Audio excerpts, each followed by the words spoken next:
Keluar dari jeratan pinjol memang susah, tapi bukan berarti sudah tidak ada harapan. Di video ini kami membahas step by step.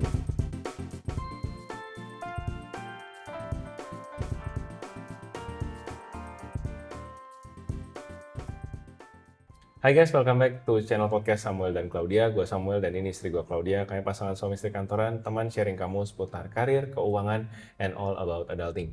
Di channel ini kalian akan temukan video-video seputar karir, keuangan, dan topik-topik menarik lainnya. Jadi kalau kalian suka dengan apa yang kalian tonton hari ini, jangan lupa untuk subscribe dan follow channel ini.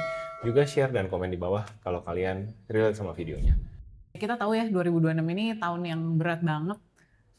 Ya 2025 juga berat sih, cuman kayaknya makin berat dan kondisi ekonomi itu makin terasa menghimpit. Semakin banyak juga orang-orang yang kami kenal, teman-teman kami, saudara-saudara kami yang terlilit pinjol ya, karena memang kondisinya itu sudah sangat sulit buat mereka secara ekonomi. Jadi ya mau nggak mau mereka akhirnya minjemnya dari pinjol, tapi akhirnya jadi kelilit. Di sini kami mau menyampaikan rasa simpati kami ya, karena kami tahu pasti nggak gampang buat kalian yang mungkin di sini terlilit pinjol, yang maksudnya at the first place kenapa bisa sampai ke pinjol itu juga pasti ada situasi kondisi yang menghimpit kalian gitu, dan mungkin ini udah last resort kalian sampai akhirnya oke, udah pinjol aja. Nah itu kami mau bilang bahwa masih ada harapan. It's really not the end of the world. Tahu rasanya mungkin sekarang kayaknya udah kayak at the rock bottom, kayak udah nggak ada pengharapan ya, tapi harapan itu selalu ada. Itu that's one thing yang kalian jangan let go gitu. Dan di video ini kami akan coba share beberapa hal yang kami tahu yang hopefully bisa membantu kalian menyelesaikan masalah pinjol ini dan bisa bangkit lagi dengan lebih kuat secara finansial, secara mental. Ya, pertama-tama kita harus ngerti sistem pinjolnya sendiri dulu. Pinjol ini dibangun di atas dasar bahwa kamu tidak akan pernah berhenti minjam. Sebenarnya bukan hanya pinjol ya. Di zaman dulu ada kartu kredit, ada KTA dan segala macam. Ya, they only make money if you're not able to pay. Kalau kalian bisa bayar tepat waktu kan ya udah sesuai bunga yang disepakati aja. Tapi kalau kalian gagal bayar, kalau kalian kena penalti, nah di situ bank atau apapun itu ya, pihak yang meminjamkan itu akan make money. Dan memang by design, produk-produk mereka mungkin akan dibikin gampang untuk masuk dari awal. Jadi kalian mungkin di tengah-tengah keputusasaan keuangan akan melihat ini solusi yang gampang, yang aku bisa dapatkan dengan mudah. Baru tadi pagi aku nge-gym lewat iklan pinjol gitu, framing iklannya itu juga bilang, siapapun kamu, seperti apapun tongkronganmu, kamu bisa dapat 40 juta rupiah. Ya minjem gitu kan. Itu bukan dapat ya, maksudnya dapat tuh mereka, iya. Sangat dapat ya rezeki gitu kan. Dan dia juga bilang seperti apapun tongkronganmu. Jadi kesannya itu tidak mendiskriminasi dan bisa menjangkau semua orang. Tapi sebenarnya ya ketahuilah bahwa di balik dari bisnis model itu ada harapan bahwa ya ini orang-orang yang minjem ini kalau bisa tidak bisa lunas dan kena penalti, dan disitulah they will make money gitu. Sekali lagi, this is just me sharing the industry's nature, bahwa memang seperti itu produk-produknya didesain. Aku dulu pernah kerja di bank, aku juga sedikit banyak tahu produk-produk keuangan, dan bukan berarti ini jelek atau bagus. I'm just saying, ya itu ada pisau di atas meja gitu ya. Pisau itu kamu bisa pakai untuk potong buah, bisa pakai untuk melukai orang lain. Itu pilihan kamu, melukai diri sendiri itu pilihan kamu. Sama seperti pinjol gitu. Produk ini didesain ya memang bisa membantu kali ya, tapi sebenarnya desainnya pinjol ini lebih predatory sebenarnya daripada. Kalau bisa sih ya jangan. Kalau bisa sih jangan. Cuman maksudnya poin pertama ini adalah jangan terlalu menyalahkan diri kalian berlebihan dulu. Jadi kita harus bangkit dulu nih, harus semangat dulu, harus optimis bahwa kita bisa keluar dari jeratan pinjol ini. Oke, nah jadi buat teman-teman yang sekarang udah dalam posisi terjerat pinjol, apa yang harus dilakukan? Nah, step satunya ini adalah harus langsung berhenti buka pinjol baru. Ya, jadi kan pernah dengar cerita juga dari temanku itu ya terpaksa gali pinjol tutup pinjol, gali lubang tutup lubang dari pinjol lain gitu. Nah, itu jangan. Kalau emang udah keburu ada pinjol satu, nggak usah cari pinjol lain untuk nutupin yang ini, nggak usah. Udah yang ini yang udah keburu ada, kita beresin aja.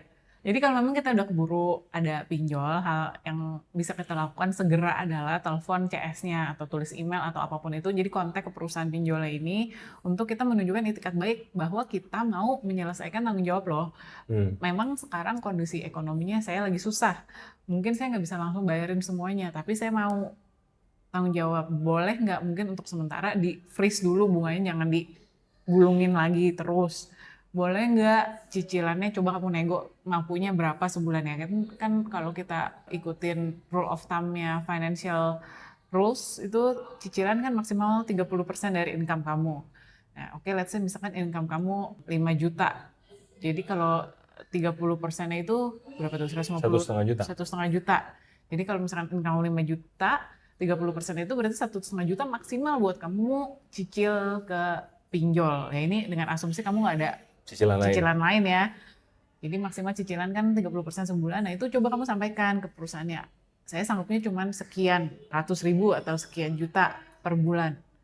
Boleh dibantu nggak? Coba dulu, karena kadang-kadang kalau kita minta restrukturisasi, ya again ini mungkin aku nggak pernah terlibat pinjol, tapi aku pernah kerja di bank, di bagian kredit analis.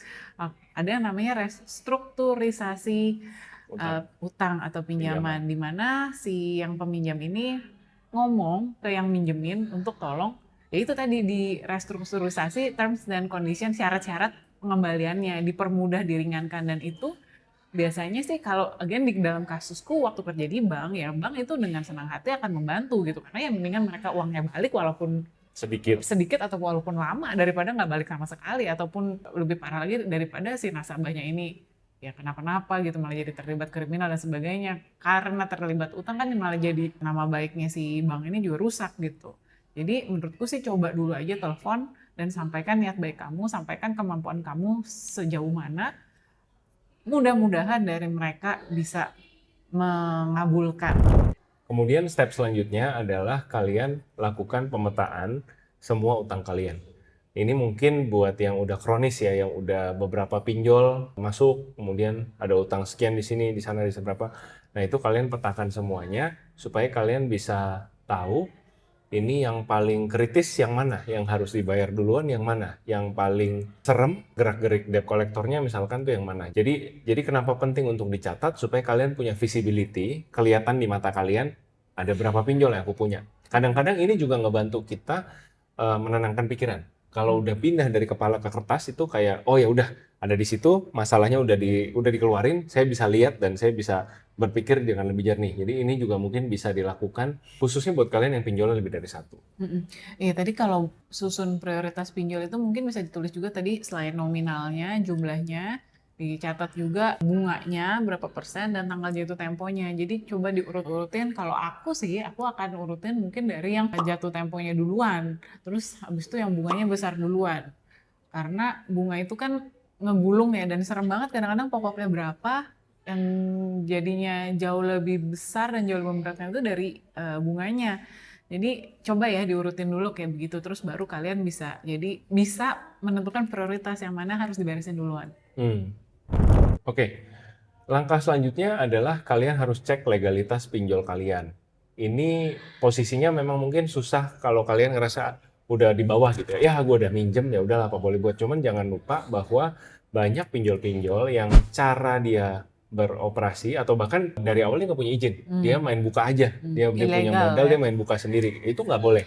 Gitu. Kita ini negara hukum, kita ada OJK, kita ada Kominfo, kita ada channel-channel pengaduan yang ya mungkin minimal bisa menghentikan harassment yang kalian terima. Jadi kalian diganggu secara teror gitu ya, kalian di-upload gambarnya ke sosial media, dibilang ini dicari oleh polisi segala macam. Itu kan sebenarnya misinformasi, menggunakan data kalian, foto kalian untuk berita bohong gitu kan. Itu kan sebenarnya bisa ditindaklanjuti.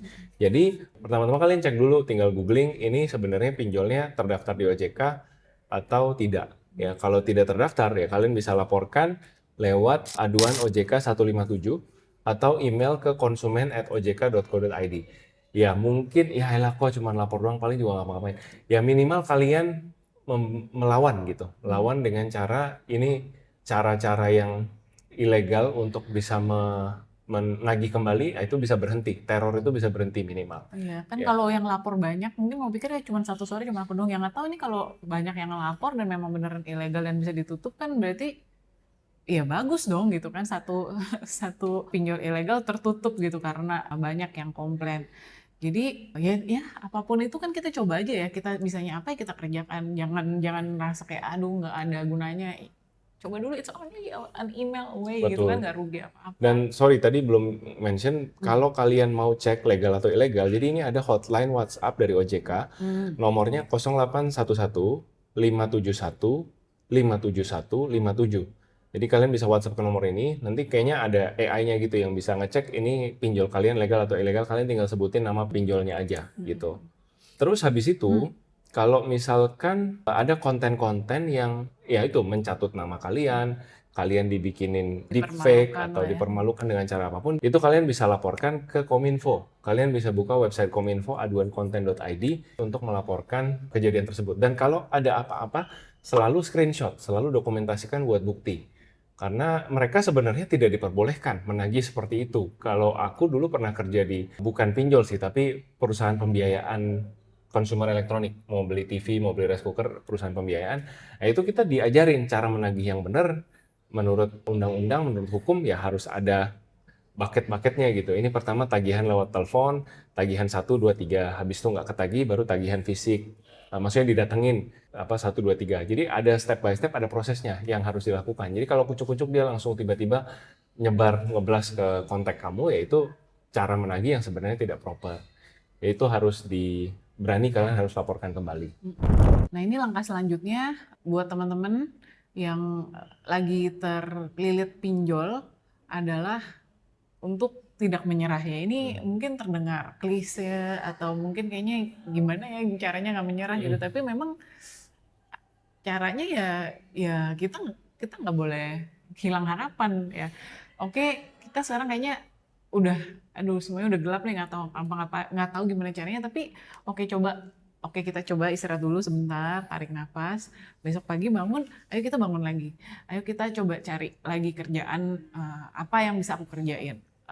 Sekarang apapun itu kalau mau kayaknya sih bisa ya, bisa ada menghasilkan. Maksudnya kamu bisa apa? Kamu bisa masak, lah. Coba tawarin ke kanan kiri, coba bawa cemilan itu ke kantor, kamu bawa kantor bikin yang simpel-simpel mungkin bikin risol, bikin nasi goreng bahkan gitu ya, bikin I don't know mungkin kalau pada sehat, Asinan buah. iya overnight oats atau asinan buah, bawa rujak, apapun itu Yang bisa dijual, yang jual. bisa kalian kerjakan gitu. Kalian misalkan bisa editing, bisa video shoot, coba dicari orang-orang yang perlu, kirim aja portfolio, blast ke mana-mana. Siapa tahu ada yang nyantol. Kamu bisa make up.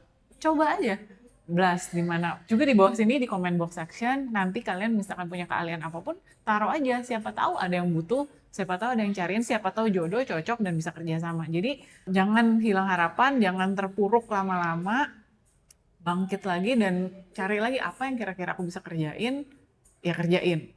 Ide lain misalkan kalian bisa jual barang yang nggak kepake di rumah, yang mungkin masih ada nilainya, kalian bisa cari sampingan, kalian bisa jual skill kalian tadi yang udah banyak dimention oleh Clau. Intinya jangan sampai membuat teror dari pinjol ini membuat kalian sampai kena mental dan nggak bisa ngapa-ngapain. Makanya tadi penting banget untuk screenshot, untuk laporin balik, untuk tetap ada temen yang kalian bisa bukan minjem duit sama dia ya, cuman maksudnya ceritain masalah kalian dan ada orang yang bisa dengan mindset yang masih sadar gitu untuk ngebantuin kalian mikir. Jadi jangan ditanggung sendiri, dibawa murung, sedih, terus semua simpan sendiri.